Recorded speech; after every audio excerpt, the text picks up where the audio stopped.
വിശുദ്ധ മത്തായിയുടെ സുവിശേഷം 25 അധ്യായം 1 മുതൽ 13 വരെയുള്ള തിരുവചനങ്ങൾ. 10 കന്യകമാരുടെ ഉപമ. സ്വർഗരാജ്യം വിളക്കുമെടുത്ത് മണവാളനെ എതിരേൽക്കാൻ പുറപ്പെട്ട 10 കന്യകമാർക്ക് സദൃശ്യം. അവരിൽ 5 പേർ വിവേകശൂന്യരും 5 പേർ വിവേകവതികളുമായിരുന്നു. വിവേകശൂന്യകൾ വിളക്കെടുത്തപ്പോൾ എണ്ണ കരുതിയില്ല.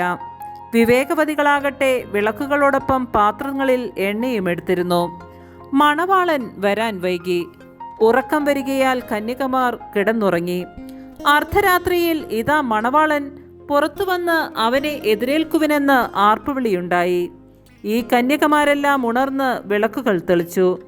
വിവേകശൂന്യകൾ വിവേകവതികളോട് പറഞ്ഞു, ഞങ്ങളുടെ വിളക്കുകൾ അണഞ്ഞു പോകുന്നതിനാൽ നിങ്ങളുടെ എണ്ണയിൽ കുറെ ഞങ്ങൾക്ക് തരിക.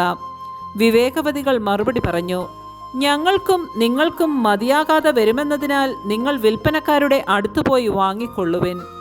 അവർ വാങ്ങാൻ പോയപ്പോൾ മണവാളൻ വന്നു. ഒരുങ്ങിയിരുന്നവർ അവനോടൊത്ത് വിവാഹവിരുന്നിന് അകത്ത് പ്രവേശിച്ചു. വാതിൽ അടയ്ക്കപ്പെടുകയും ചെയ്തു. പിന്നീട് മറ്റു കന്യകമാർ വന്ന്, കർത്താവേ കർത്താവേ, ഞങ്ങൾക്ക് തുറന്നു തരണമേ എന്ന് അപേക്ഷിച്ചു. അവൻ പ്രതിവചിച്ചു, സത്യമായി ഞാൻ നിങ്ങളോട് പറയുന്നു, ഞാൻ നിങ്ങളെ അറിയുകയില്ല. അതുകൊണ്ട് ജാഗരൂകരായിരിക്കുവിൻ. ആ ദിവസമോ മണിക്കൂറോ നിങ്ങൾ അറിയുന്നില്ല. നമ്മുടെ കർത്താവായ മിശിഹായ്ക്ക് സ്തുതി.